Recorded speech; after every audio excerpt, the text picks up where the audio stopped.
الحمد لله رب العالمين، والصلاة والسلام على محمد خاتم النبيين وعلى آله وأصحابه أجمعين.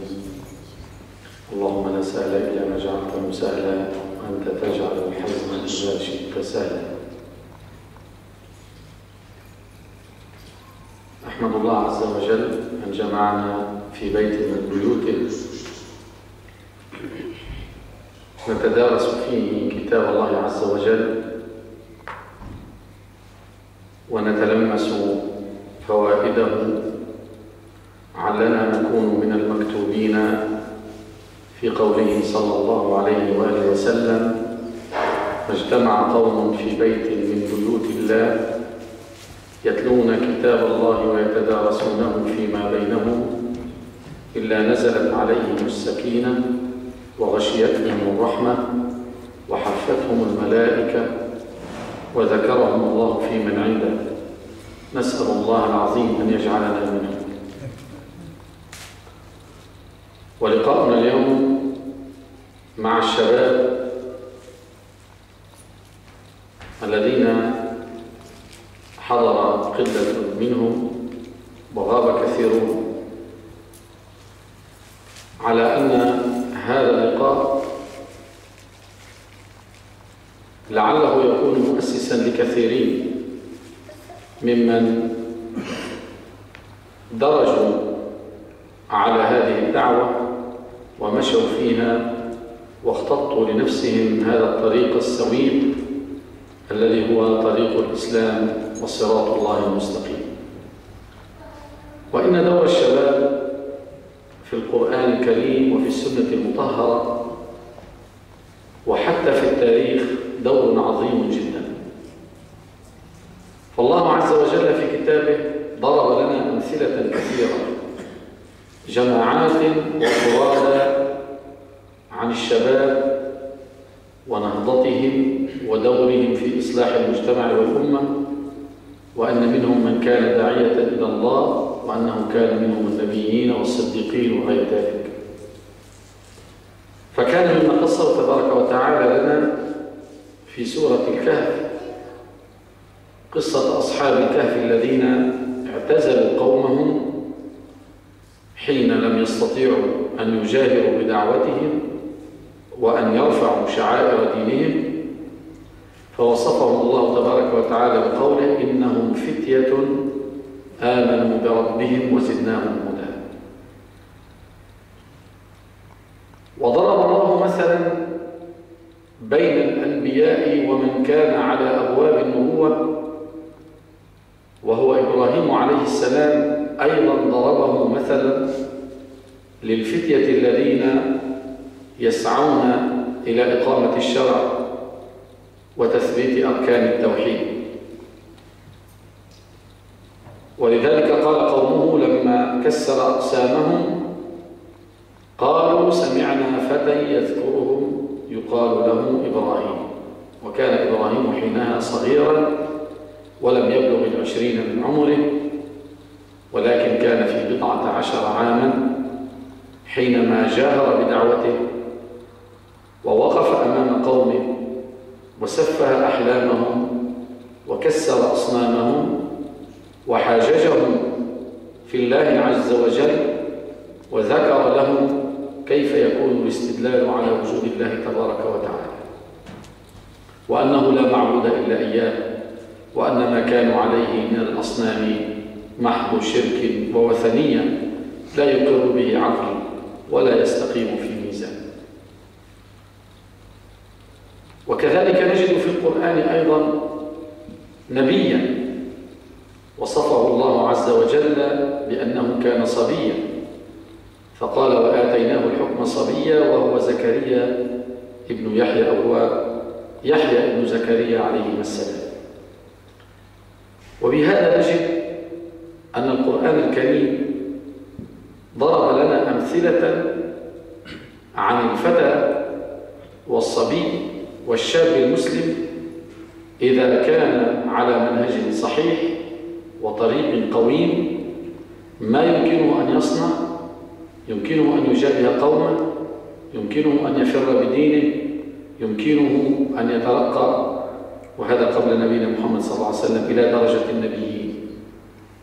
وبهذا نتلمس أيضا بعض ما كان يحكيه رسولنا صلى الله عليه وآله وسلم عن الشباب ودوره، وأنهم هم الجزء الأكبر وعليهم تدور عملية الفلاح والنجاة. فيقول صلى الله عليه وآله وسلم في الحديث الذي رواه ابن حبان في صحيحه، يقول: إن لكل حياة شرة، إن لكل حياة شرة، والشرة هي الشدة والقوة. إن لكل حياة شرة ولكل شرة فترة، يعني هذه القوة لابن آدم لها وقت محدد لا يبقى معه طوال عمره، كما قال تعالى: الله الذي خلقكم من ضعف ثم جعل من بعد ضعف قوة ثم جعل من بعد قوة ضعفا وشيئا. فيقول النبي صلى الله عليه وسلم: إن لكل حياة شرة، وفي رواية لكل شيء شرة ولكل شرة فترة، فمن كانت فترته إلى سنتي فقد اهتدى، ومن كانت فترته إلى غير ذلك فقد ضل. وهذا على سبيل العموم، لأن الذي ينشأ ويشب على الإسلام فإنه يبقى فيه ويحيا فيه ويعيش معه وينتقل معه ويسافر معه وينضج معه يوما بعد يوم، حتى يصير في الحياة قرآنا يمشي على الأرض وسنة تتلى بين الناس. وكأنه هذا المعنى في كون هذه الحياة هي من أهم ما يمكن أن يتعرض له الإنسان من الإيمان ونحوه. فالله عز وجل أيضا ذكر في موضع آخر فقال: حتى إذا بلغ أشده وبلغ 40 سنة، فبين أن الأشد وهو أقوى ما يكون عليه الإنسان في 40، فإذا ما درج من شبابه إلى 40 على ذلك حشر يوم القيامة مع السبعة الذين يظلهم الله في ظله يوم لا ظل إلا ظله، كما جاء في الحديث الصحيح: 7 يظلهم الله في ظله يوم لا ظل إلا ظله، وذكر منهم: وشاب نشأ في عبادة الله. إن نشوء الشباب في هذه المرحلة لأنه يوجه عقله وفكره وحركته وسكنته لكي تتماشى مع الشرع، فإذا ما حركها بهذا الاتجاه نمت أفكاره ونمت طروحاته ونمت أحلامه مبنية على هذا الواقع الإسلامي الذي هو نشأ عليه، بخلاف ما لو كان نشأ على غير الإسلام، فإن أحلامه وطموحاته وحركاته المستقبلية وأفكاره كل ذلك سوف يبنى على الحالة الشاذة التي كان يعيشها في هذه الفترة. إذن إن هذه الفترة هي فترة تأسيس قوي للإنسان. لا شك أنه قد يتغير، يعني ربما نجد إنسانا يشب على غير الإسلام ثم يسلم، ومنهم من يعيش على الإسلام ثم ينحرف، لكن هذا قليل جدا بالنسبة للعام ولما عليه أكثر البشر. وهذا معنى حديث النبي صلى الله عليه وسلم، قال: إن الرجل ليعمل بعمل أهل الكتاب بعمل أهل الجنة حتى ما يكون بينه وبينها إلا ذراع، فيسبق عليه الكتاب فيعمل بعمل أهل النار فيدخلها. استعجب بعض الناس كيف يكون هذا الحديث، أن الرجل يشب على الإسلام ويعمل على الإسلام ثم إنه في آخره يختم له على غير الإسلام. إن الرجل ليعمل بعمل أهل الجنة حتى ما يكون بينه وبينها إلا ذراع، فيسبق عليه الكتاب فيعمل بعمل أهل النار فيدخله. قالوا: كيف ذلك؟ بينته الرواية الأخرى من الحديث، وهي قوله صلى الله عليه وسلم: إن الرجل ليعمل بعمل أهل الجنة فيما يبدو للناس. يعني تكون عمليته أثناء الشباب، يكون شغله أثناء الشباب، يكون تكوينه النفسي والحركي والعقلي والذهني والعقدي أثناء الشباب ليس حقيقيا، ولكنه فيما يبدو للناس، يعني تكون حركته ظاهرية. وهذا المرصد يعطينا فكرة قوية على أن حركة الشاب وإن كانت في الإسلام لكن لا يجوز أن تكون حركة ظاهرية، لا يجوز أن تكون حركة بلا قلب، بلا روح، بلا تفكر صحيح، بلا اعتناق جازم، بلا قوة مؤثرة.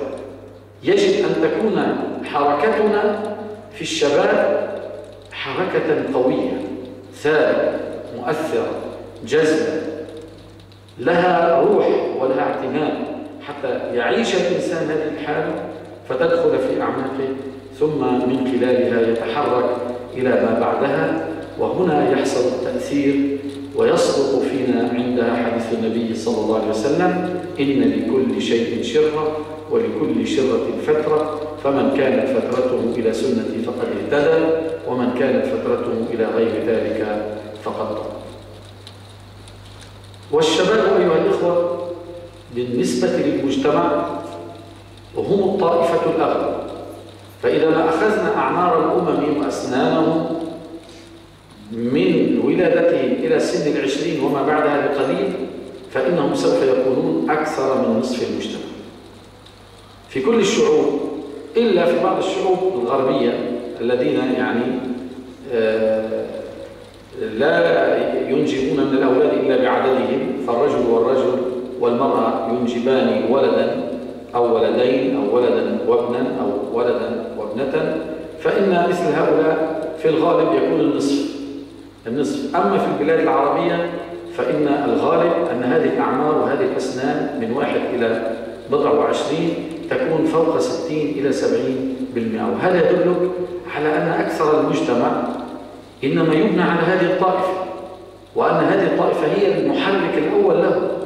ولذلك نجد إذا نظرنا في التاريخ، في الفقه، في الطب، في الجهاد، نجد علامات فارقة للشباب. فلو أخذنا مثلا أهم من نشر العلم النبوي حديث رسول الله صلى الله عليه وسلم، من هم الذين نشروا؟ أول ما يطالعنا من النساء عائشة رضي الله تعالى عنها وأرضاها، زوجة النبي صلى الله عليه وسلم، تزوجها وهي صغيرة وهي بنت 9، وكان ذلك في أول دخوله إلى المدينة، لأنه بنى بها في مكة ودخل بها عند دخوله إلى المدينة. فكم تكون بقيت معه؟ ما لا يزيد عن 11 سنة، وتوفي وهي لها من العمر يعني 20 سنة. كم بلغت من الأحاديث؟ بقي بن مخلد روى لها في مسنده أكثر من 6000 حديث. أحاديثها بلغت المشرقين وعمت وكثرت، وكانت من أكثر الصحابة فقها، وكانت ترد على الصحابة وتصحح لهم. وصنف في هذا الإمام الزركشي كتابا سماه الإصابة فيما استدركته عائشة على الصحابة. أيضا نجد من بين هؤلاء جابر بن عبد الله، وهو أيضا كان صغير السن لما توفي أبوه وهو صغير، وتربى يعني مع النبي صلى الله عليه وسلم أثناء وجوده في المدينة، وهو مدني وأبوه مدني، وقتل وهو كان صغيرا. فلما توفي النبي صلى الله عليه وسلم كان ابن بضع وعشرين سنة أيضا. وأنس بن مالك أيضا الذي خدم النبي صلى الله عليه وسلم 10 سنين توفي وهو ليس يزيد من العمر على 20 عاما، وحدث عن النبي صلى الله عليه وسلم بآلاف الأحاديث. وكذلك نجد عبد الله بن عباس وابن عمر، وهما كانا يوم الخندق لهما من العمر 15 عاما، فتوفي النبي صلى الله عليه وسلم وله من العمر 22 سنة. وانظروا إلى أحاديث ابن عمر التي ملأ كتب السنة، وانظروا كذلك إلى أحاديث ابن عباس وتفسيره، وهو الذي دعا له رسول الله صلى الله عليه وسلم بقول اللهم فقهه في الدين وعلمه التأويل. ولو أردنا أن نطيل أيضا في ذكر الصحابة الصغار لبلغ منا الأمر مبلغا كبيرا. أيضا لو نظرنا مثلا في المجاهدين نجد أسامة بن زيد لما جهزه النبي صلى الله عليه وسلم قبيل وفاته لكي يغزو كان له من العمر 18 عاما، لا يزيد على ذلك. فهذا الشاب محمد الفاتح الذي فتح القسطنطينية التي عجزت عنها الجيوش الخضارم والخلفاء الكثر كلهم فكروا فتحها، ما فتح إلا محمد الفاتح، وكان أيضا شابا صغيرا. والأمر لو أننا أيضا ذكرناه في كثير من المجالات نجد أن الشباب لهم الحظ الأوفر من حركة الأمة.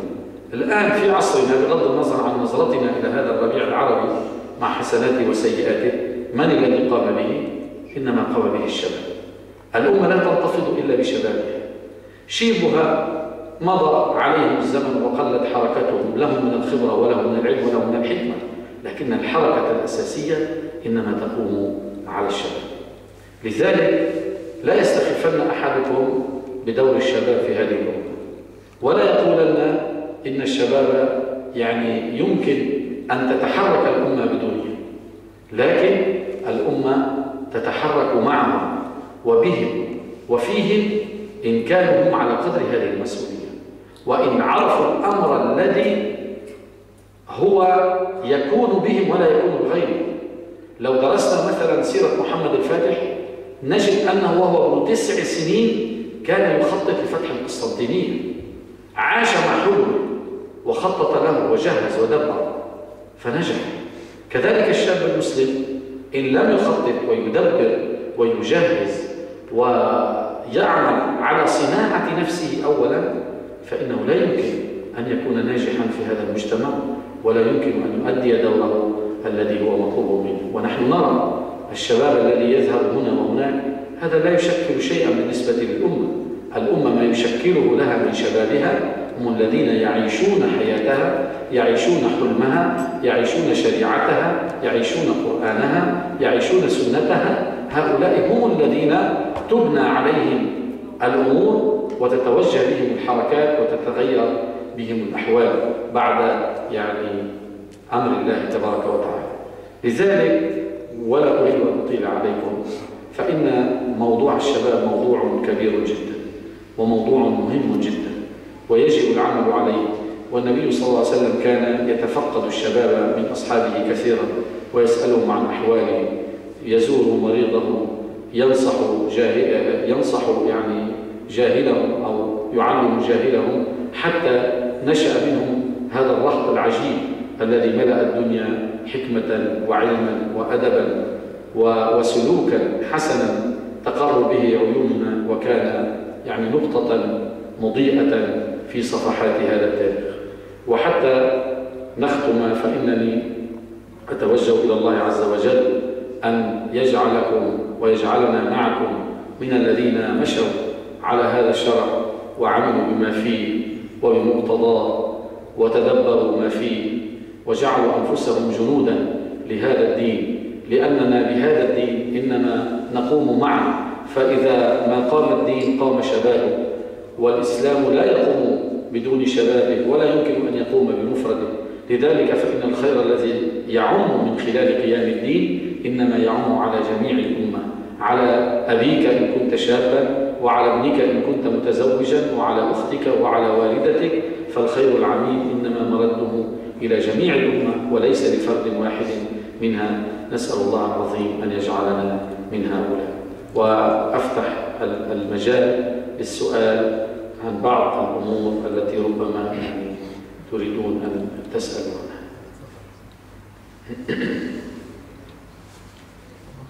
تفضل. أنا عندك سؤال؟ عندي سؤال. ايه جزاك الله خيرا عن المحاضرة الطيبة.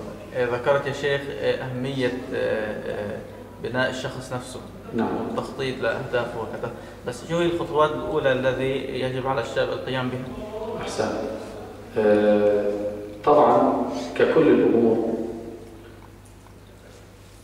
يجب أن تكون الحركة متوازنة.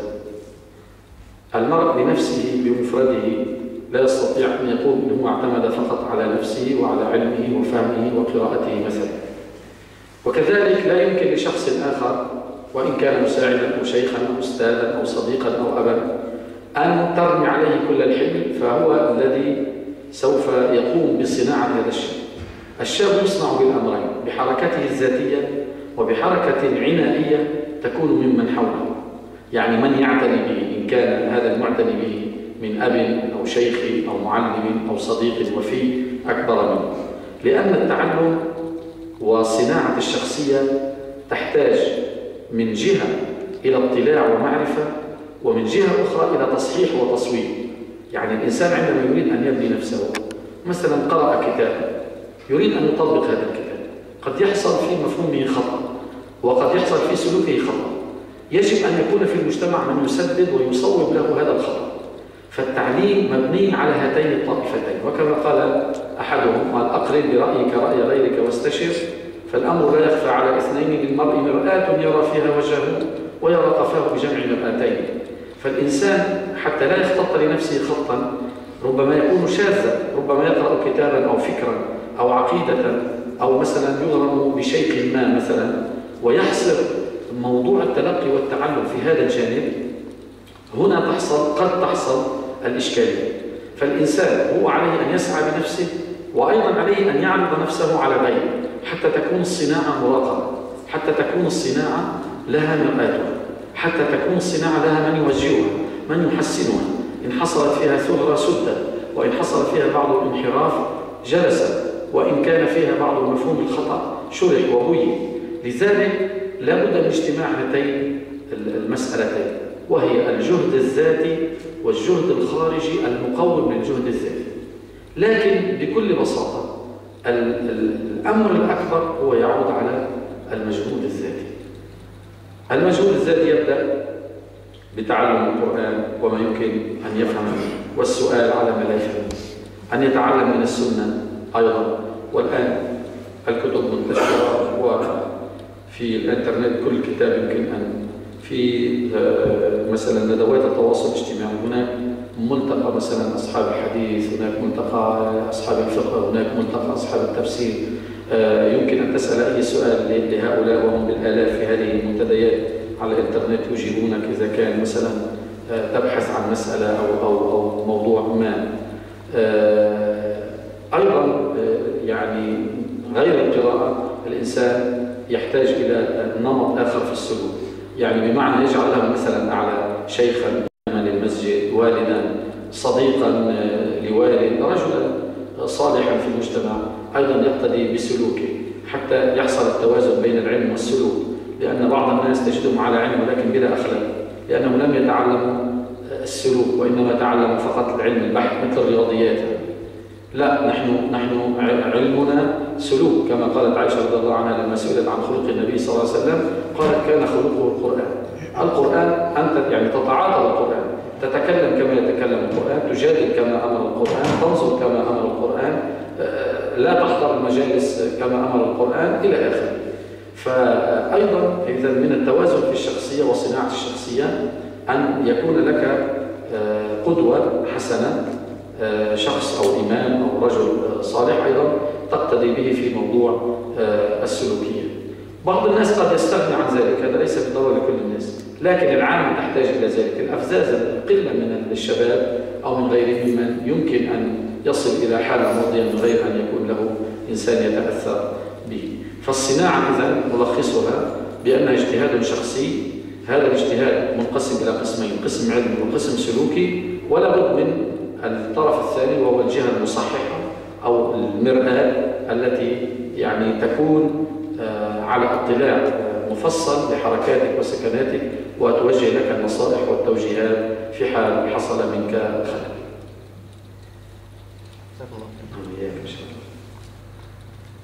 عندك سؤال؟ تفضل. بسم الله الرحمن الرحيم. جزاك الله خير. طبعا لكل أمة كبوة. أنا أظن الآن الأمة الإسلامية في انحطاط. نعم. كما تفضلت أنه الأمة لا تنهض إلا بشبابها. من هم هؤلاء الشباب التي تنهض بهم الأمة؟ وما سماتهم؟ الشباب الذين تنهض بهم الأمة وسماتهم هي السمات المحددة في الشرع. يعني الله عز وجل ذكر لنا كما قلنا نماذج من الشباب. أولا الشاب المسلم الذي يجب أن تنهض به الأمة هو الشاب الملتزم. لا يمكن أن تنهض الأمة بشاب مثلا ليس على طريق سوي ولا على صراط مستقيم، يكون منحرفا أو شاذا. طبعا هذا أصلا لا يمكن أن نسميه أنه من شباب الأمة، هذا ليس من شباب الأمة، هذا شاب لكن ليس من شباب الأمة.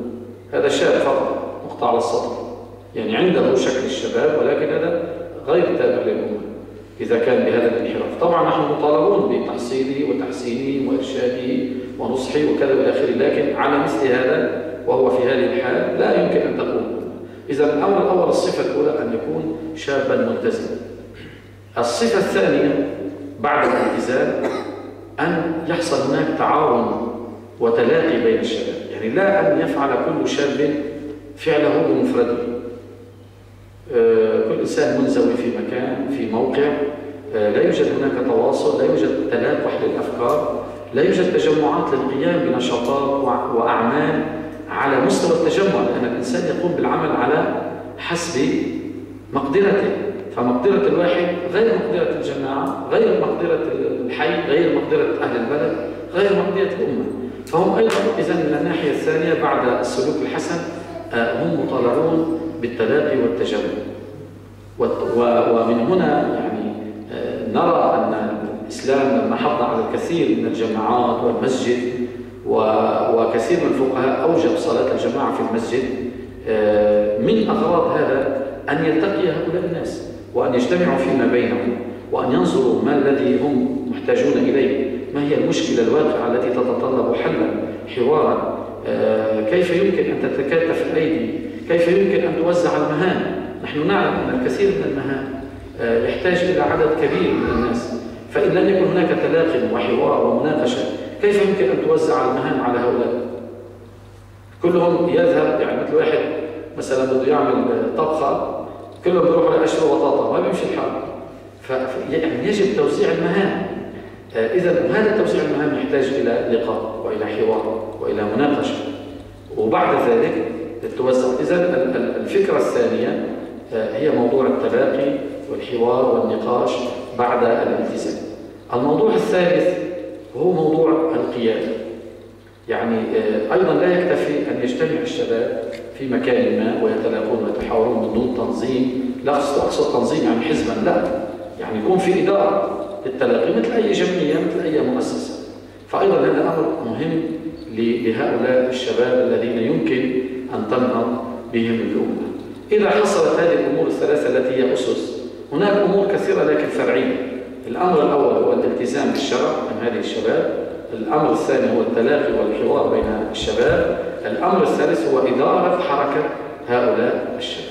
إذا حصلت هذه الأمور الثلاثة عندها كلما كبر هذا الحلف، كبرت هذه التجمعات، كبرت هذه التلاقيات. وهذا ما يحصل الآن. مثلا تجدون مثلا أنتم في هذا الحي جمعية، بعدين في جمعية أخرى، بعدين يصير في اتحاد، بعدين يتجمعوا على مستوى البلد، بعدين يطلعوا على أوروبا يتجمعوا على مستوى أوروبا، بعدين وهكذا. الأمور تكون بهذه الحركة، حركة فردية استقامة، حركة جماعية وتلاقي، وإدارة تنظم هذه الحركة. أظن يعني إذا اجتمعت هذه الصفات الثلاث عندها يمكن للشباب أن يكون فاعلا على مستوى إما البلد إما الحي وإما يعني الأمة.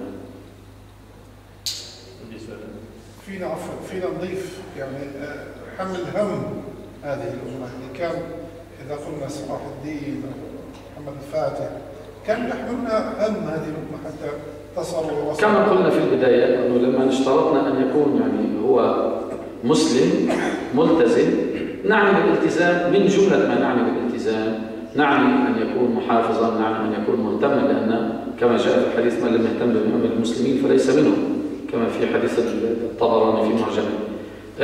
أيضا يعني النبي صلى الله عليه وسلم ليس منا من بات وجاره جائع إلى جنبه، وأوصى إذا كان أوصى الجار قال ما زال جبريل يوصيني بالجار حتى ظننت أنه سيورثه. إذا حمل هم الأمة أو الجار أو القريب أو المريض، والله يحب إغاثة الأهفان كما جاء في الحديث، وإماطة الأذى عن الطريق، وهذه الأحاديث كلها التي فيها أو محورها يدور حول الخروج المرء من ذاته وتطلعه نحو الأمة. يعني كل هذه الأمور وهي بآلاف الأحاديث موجودة كلها تدل على أن هذه الحركة من إماطة الأذى أو من الإحسان إلى الجار أو من المشي مع الأعمى كما جاء في الحديث، أو أن تعين الرجل على دابته، أو أن كما قلنا من لم يهتم بأمر المسلمين. فكل هذا هو من جملة الالتزام، والإنسان لا يكون ملتزما إذا خرج منه هذا الحس الأخوي، الحس الجواري، الحس القومي. لست أعني بالقومية يعني مجرد القومية، لكن أهل البلد لهم عليك حق. يعني لو كان المسلمون أغلبية في بلد، الأقلية في البلد لهم حق على هؤلاء المسلمين أن يحموهم إذا كان في ظل خلافة إسلامية، وأن يحسنوا جوارهم إذا كانوا في ظل دولة يعني غير إسلامية. فالمقصود كل هذه الصفات هي تندرج كما قلنا تحت خط الالتزام. عندما نقول هو ملتزم يعني يحمل كل هذه الصفات: الحرقة على الدين، المبادرة، الإيثار، الأخوة، كل هذه الأمور تنطوي تحت البند الأول وهو الالتزام بالشرع. تفضل. تفضلت حضرتك وذكرت الشباب طاقة والشيبة خبرة. نعم. طبعا الطاقة الآن في المنظوم الحديث في الإلكترونيات والأمور الحديثة هذه، وطبعا الخبرة يعني كسبت بطريقة أو بطرق متعددة. كيف ممكن نحن نجمع بين الطاقة هذه والخبرة حتى تسير المركبة بشكل صحيح، يعني نستفاد منه ومنه؟ نعم، جيد. يعني أنت بسؤالك الجواب واضح، أنه لابد من أن نستفيد من هذه الخبرة كما قلنا. الأمة أمة، يعني هي أمة بشيبها وعلمائها وحكمائها وأمرائها وشبابها ونسائها ورجالها. هذه الأمة. عندما نقول الأمة يعني الأمة التي تتحرك نواتها الشباب، لكن أيضا لابد وأن يأخذ كل إنسان دورة. العالم يأخذ دورة، والرجل الكبير الحكيم يأخذ دورة، والمجرب، وهذا موجود عند العرب وعند غير العرب. في إحدى الغزوات، وهي من أهم الغزوات التي انتصر فيها النبي صلى الله عليه وسلم، لو كان سمع المشركون من كبرائهم، يعني هذا بقدر الله عز وجل، لكن الله شاء للنبي أن ينتصر بعد غزوة حنين ويأخذ يعني هذه الأموال الكثيرة بعد غزوة حنين، إنما هو بأن المشركين لم يسمعوا من حكمائهم. نصحهم كبير المشركين، يعني قال لهم بأن تخرجوا معكم الرجال والنساء والأولاد، تخرجون بكلكم حتى تقاتلوا عن ذراريكم وعن نسائكم. لم يسمعوا منه، وحصل ما حصل ودحروا وانتصر عليهم النبي صلى الله عليه وسلم وأخذ الغنائم. يعني هذا الرجل الحكيم، وهذا حتى كان عند العرب الجاهليين، حتى العرب الجاهليين لا نقول مسلمين، كانوا يعني يقدرون الرجل الحكيم لكي يسمعوا من كلامه. وكلنا يقرأ في السيرة لما اجتمعوا على النبي كما في قوله تعالى: وإذ يمكر بك الذين كفروا ليثبتوك أو يقتلوك أو يخرجوك. اجتمعوا وقتها القرشيون بقصدهم وقضيهم، يريدوا أن يعلموا ماذا أو يخططوا ماذا سيفعلون برسول الله صلى الله عليه وسلم. فكلنا نعرف أن في السيرة جاءهم من؟ إبليس. جاءهم إبليس في صورة شيخ من نجد من تلك البلاد، وأراد أن يدخل معهم، فنظروا إليه فلم يعرفوه. قالوا: من الرجل؟ قال: رجل حكيم لن يعدمكم رأيه، يعني رجل كبير. فرحبوا به على الأساس، يعني هؤلاء جاهليون، وعلموا أن مثل هذا الرجل الشيبان الكبير له من الحكمة والعقل ما يمكن أن يفيدهم في مخططهم هذا لقتل النبي صلى الله عليه وسلم أو إخراجه. وكان له الدور الأكبر في هذا المؤتمر، لأنهم لما قالوا نخرجه هو اعترض وقال: إن أخرجتموه فإنه سوف يجتمع عليه الناس، وهو رجل حسن اللسان كذا، وسوف يجتمع عليكم ثم يرجع إليكم هنا ويخرجكم من بلادكم. قالوا: نحبسه. قالوا نفس الشيء، أعطاهم غير، ثم أرشدهم إلى القتل. فكان له دور الأكبر. أيضا النبي صلى الله عليه وآله وسلم ذكر في كثير من الأحاديث فضل الشيبة. قال: من شاب شيبة في الإسلام كانت له نورا يوم القيامة. هذا أحد ألفاظ الحديث. وفي حديث آخر: إن الله لا يستحي من ذي الشيبة المسلم أن يرد يديه صفرا خائبتين. يعني الرجل الذي طعن في الإسلام وكبر وصلى كل هذه السنين، إذا رفع يديه إلى الله عز وجل فإن الله يستحي منه أن يرده خائبا وأن لا يجيب دعاءه. هذا التفضيل بالشيب وغيره من الأحاديث، وأنه كانت له نور. لا شك أن هذا النور إنما هو لصدق فعل، ولإيمان وقر في قلبه ولعمل صالح قدمه. فمثل هذا الإنسان لابد أيضا أن يكون موضع مشاورة وموضع مساءلة، وألا ينحصر الشباب في عملهم عن المجتمع فيأخذوا دورا منفصلا كما قلنا، لأنهم هم نهضة الأمة وليسوا هم نهضة الشباب.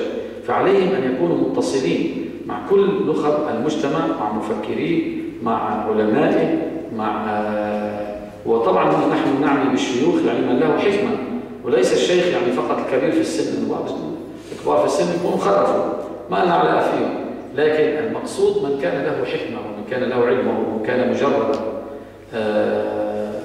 وهذا الأمر طبعا إذا حصل من التلاقي فهنا الواجب إما أن يبادر الشباب إلى مثل هذا التلاقي مع هؤلاء العلماء، وإما أن يبادر العلماء إلى التلاقي مع هؤلاء الشباب، ولا يبقى كل متمترس في خندقه.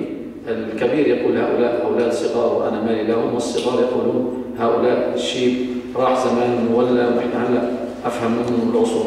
حقيقة أنا كان والدي رحمه الله كان كثيرا ما يعني ينصحني ويجلس معي، وأنا الابن الأصغر له، وهو يعني يكبرني يمكن 65 أو 70 سنة.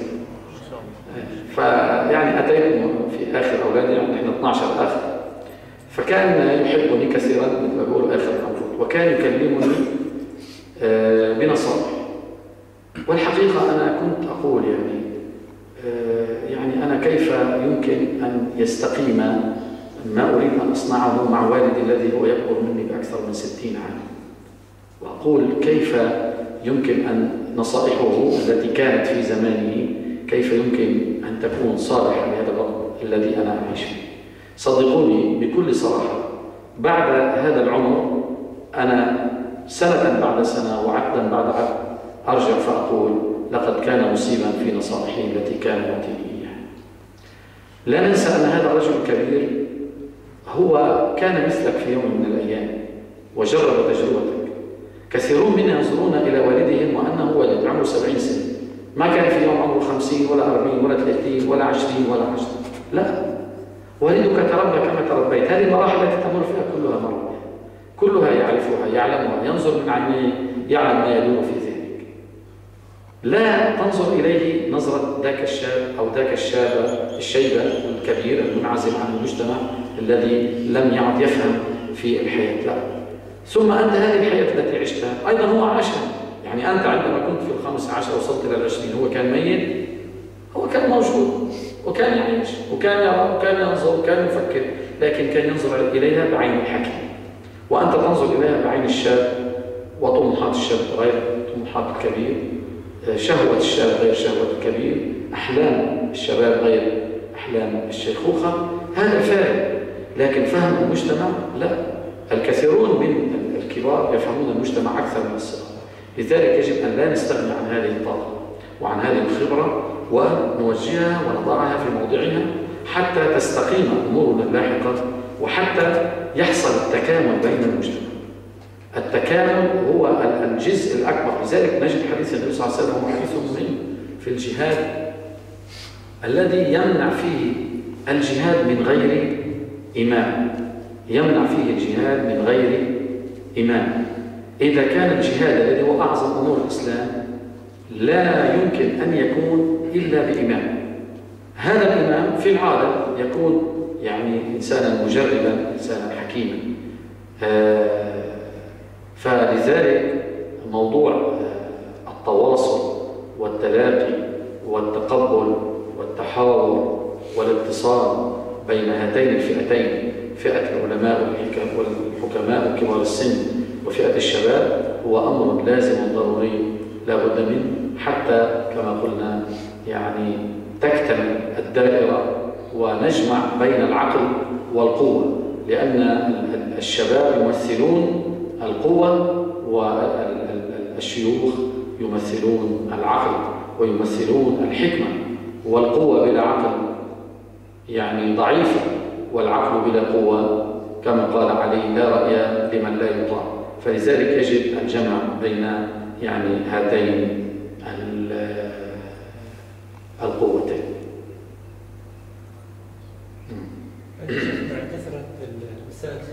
خصوصا انتشار وسائل الإعلام وطريقة التعامل مع مسائل الخلاف. مسائل الخلاف مسائل كثيرة جدا وطامة وعامة، والآن أصبحت لها ذيول كثيرة جدا. كانوا يختلفون في بعض مسائل العقيدة، ثم في أصول الفقه، ثم في الفقه. الآن أيضا نختلف في السياسة وفي الرجال وفي الزعماء وفي أدق التفاصيل. الخلاف في الشرع له أصول وله ضوابط. أولا، أي حوار لا أقول خلاف أو اختلاف، أي حوار الغرض الأول منه إن لم يكن له سبب وجيه وفائدة وثمرة ما في داعي للخلاف، وهو خلاف محرم. وكما قال النبي صلى الله عليه وسلم: إن الله أعد بيتا في ربض الجنة لمن ترك المراء وإن كان محقا. مراء يعني جدال على الفاضي، ولو كان معه له بيت أين؟ في ربض الجنة، يعني في أول الجنة. فأولا الحوارات أو النقاشات أو الخلافات التي لا ثمرة لها يجب أن لا تعيش بيننا، لأنها أولا تضيع الوقت بلا فائدة، ثانيا توغر الصدور أيضا بلا فائدة. قد نجد رجلين أو شابين لا يكلمان بعضهما، السبب نقاش أو حوار عن موضوع تافه جدا لا علاقة له لا بالشرع ولا بالدين ولا بالقيم ولا بالأخلاق.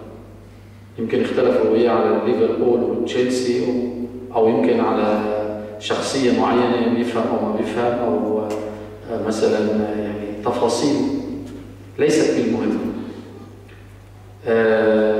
فالأمر الأول يجب أن نحد من الاختلاف والنقاش والحوار في كل المسائل التي لا ينبني عليها ثمر. اثنين، عندما تكون يحصل الخلاف الذي يبنى عليه ثمر، يعني في مسألة تحتاج إلى نقاش، تحتاج إلى حوار، تحتاج إلى تبيين للحق. في هذه الحال أيضا هناك ضوابط. الضابط الأول الالتزام بالألفاظ والكلمات والعبارات والأدلة التي في العادة يستخدمها المحاجج. يعني الحجاج لا يكون لا بالسباب ولا بالشتائم، يكون بالدليل والقول الحسن من كلا الطرفين. فإذا أحس أحد الطرفين أن هذا النقاش بدأ يخرج عن مساره، سواء من جهة المعنى يعني المدلول، يعني الرجل الذي أمامك لا يعرف الحوار ولا يستطيع أن يناقش ولا، أو من جهة الشكل بدأ يتلفظ بكلمات نابية، اختصر المكان وامشي، وإذا مروا باللغو مروا كرام. إذن الأمر الثاني بعد وجود حاجة لمثل هذا الحوار أن يكون الحوار منضبطا بالضابط الشرعي، الكلام فيه بدليل وأدلة. والأمر الثاني أن لا يكون فيه سباب ولا شتائم ولا خروج عن دائرة الأدب. الأمر الثالث وهو أهم هذه الأمور، أن الإنسان إذا كان يريد حوارا إن لم يكن مستعدا من قرارة نفسه بالخضوع إلى الحق والرجوع إلى الحق وتنازل عن الخطأ، ما في داعي للحوار، ما من داعي للحوار. الحوار من أجل أن نلتزم.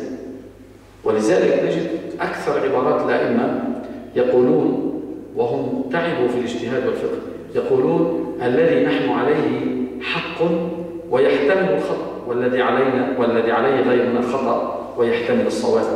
وكان الإمام الشافعي إذا ناظر إنسانا قال: كنت أحبه أن يصيب وأنا أخطئ. لماذا؟ لأنه كان يعلم من نفسه أن خصمه لو كان هو المصيب والشافعي هو المخطئ، الشافعي سوف يرجع إلى الحق وسوف ينساب إلى الحق وسوف ينقاد إلى الحق، لكنه لا يضمن الإمام الشافعي من خصمه الذي يحاوره إن كان عنده هذه النية وهذا الاستعداد لأن يتقبل الحق. إذن الإنسان عندما يطرح مشكلة أو خلافا يجب أن يكون موطنا نفسه أنه في حال تبين له أن الحق مع غيره أن يكون مستعدا لتقبل هذا الحق، لأنه عند عدم القبول أيضا هنا يحصل يعني خطر عظيم، وهو أن الإنسان بنى له الحق ولم يأخذه، والرجل الآخر خصمك بنى على هذا فكرة، وهي أنك تجادل من أجل الجدل لا من أجل الحق، وتشجعه أنت أيضا في مرة لاحقة إن أنت خصمته وبينت حجتك عليه أن لا هو ينسى ولا يرجع ولا يتقيد بهذا الدليل الذي أبديته به. إذن يجب أن نكون قد وطنا أنفسنا على قبول الحق، لأن الغرض من الحوار هو قبول الحق. وكما قال الإمام علي قال: نحن نعرف الحق من الرجال ولا نعرف الرجال بالحق. يعني ما هو والله كل إنسان موجود نعرفه، وهذا شو بيقول معه الحق. وهذا مرض كثير من أهل العصر، بيحب شيخ بيحب إمام من الأموات أو من الأحياء، أي شيء يقرأه منه غير قابل للنقاش. لا، هذا جعل هذا الإنسان معصوما وجعله نبيا، الذي يؤخذ قوله من غير رد هم الأنبياء. فكيف أنا أقول عن إنسان بأنه لا يخطئ وأسلم له في كل مسألة؟ هذا الأمر خطير جدا. إذا نحن ممنوع علينا مثل هذا أن نعرف الحق بالرجل، ولكن نعرف الرجل بالحق. يعني إذا هو تبع الحق نقول هو رجل ولحق الحق، ولكن ليس كل ما يقوله هو الحق. أيضا إذا هذه السمة الثالثة، وهي أن نكون موطنين لأنفسنا على أن نقبل الحق من غيرنا إن ظهر.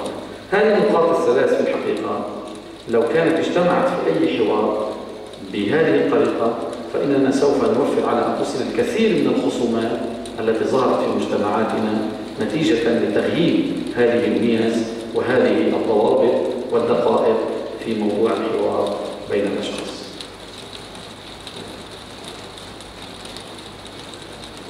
في سؤال؟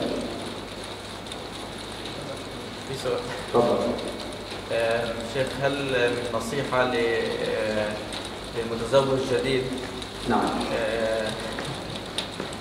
وكيف يعني نصيحة بالنسبة لقيام البيت الزوجية الجديد على الالتزام؟ نعم. كيف يبدأ البيت الجديد بالالتزام؟ البيت الجديد على الالتزام يعني هي لم تكن ملتزمة أو هو لم يكن ملتزمين، بس يعني ملتزمين. هم ملتزمون كفرادى، لكن الآن يعني يريدون أن يلتزموا في البيت الجديد. هذا السؤال؟ لا، ما يكون ذلك. نعم. قصدي كيف ممكن الزوج والزوجة الملتزمان أو الملتزمين يساعدوا بعض على يعني الالتزام؟ مش يعني الالتزام ممكن يتطور، ممكن يتحسن. نعم. نعم، فهمت. يعني أن يرتقي كل من الزوجين بالزوج الآخر لكي يعني يرتقي بأسلوبه وخطابه ودينه والتزامه وكذا إلى آخره. يعني يتعاونان على تحسين الالتزام بين الرجل وزوجته. نعم.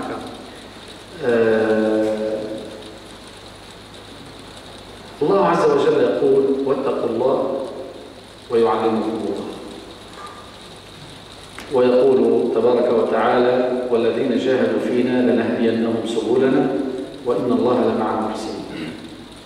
الجهاد في الله ليس هو الجهاد لله. الجهاد في الله ليس هو الجهاد لله.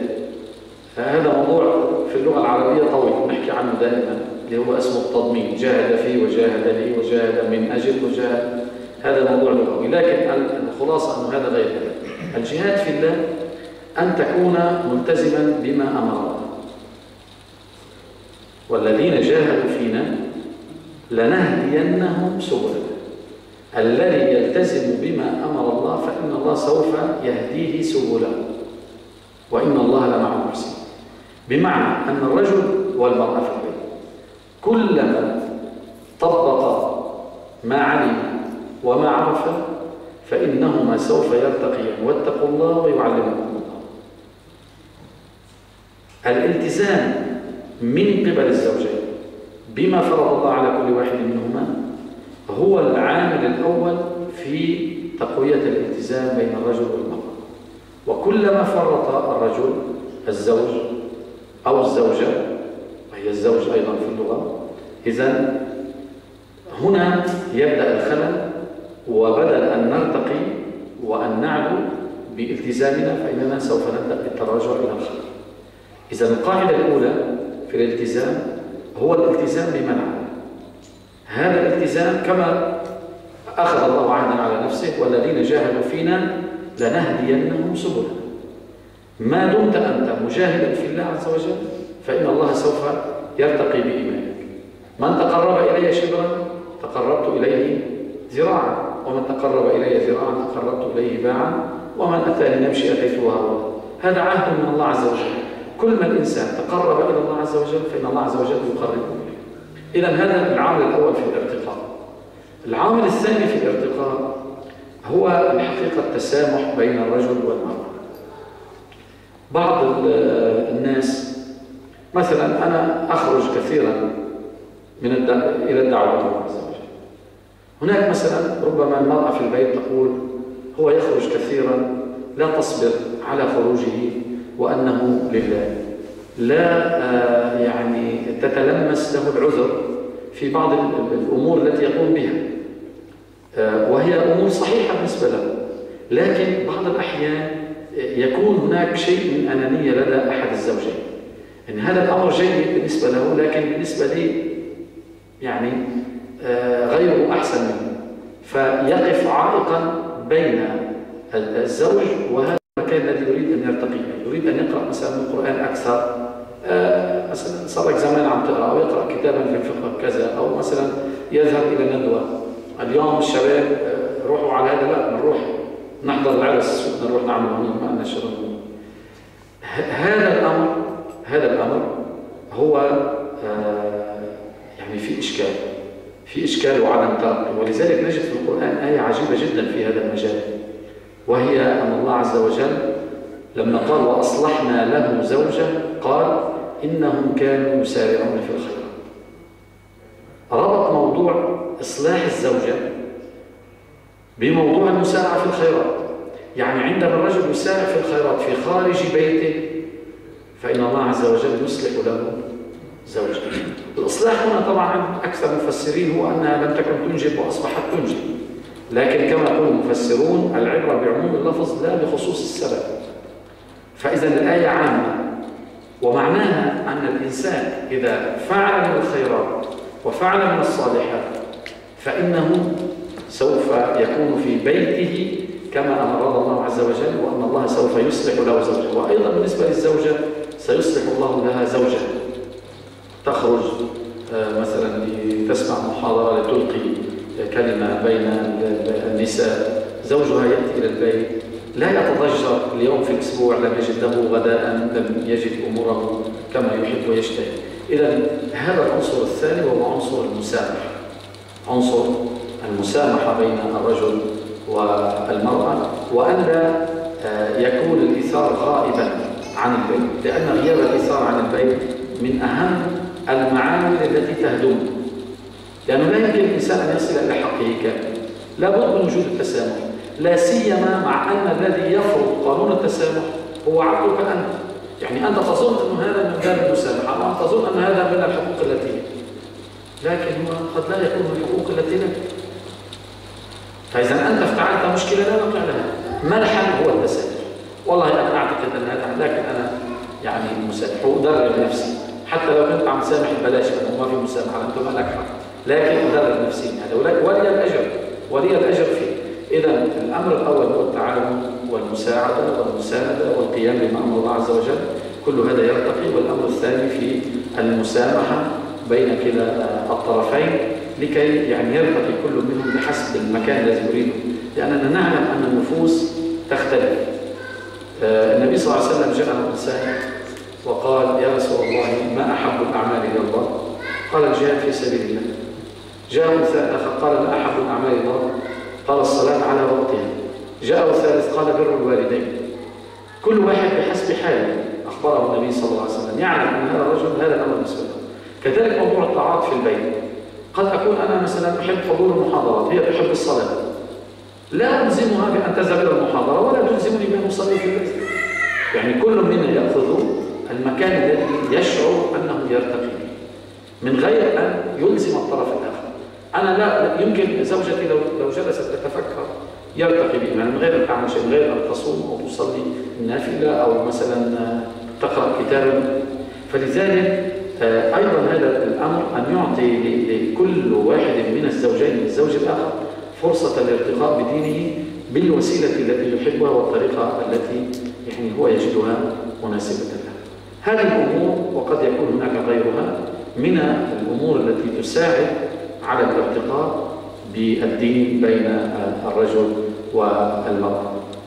موضوع الالتزام، موضوع المسامحة، موضوع الإيثار، وأن يؤثر كل واحد منهما صاحبه ويعني يتركه في مجاله الذي ارتضاه في نفسه.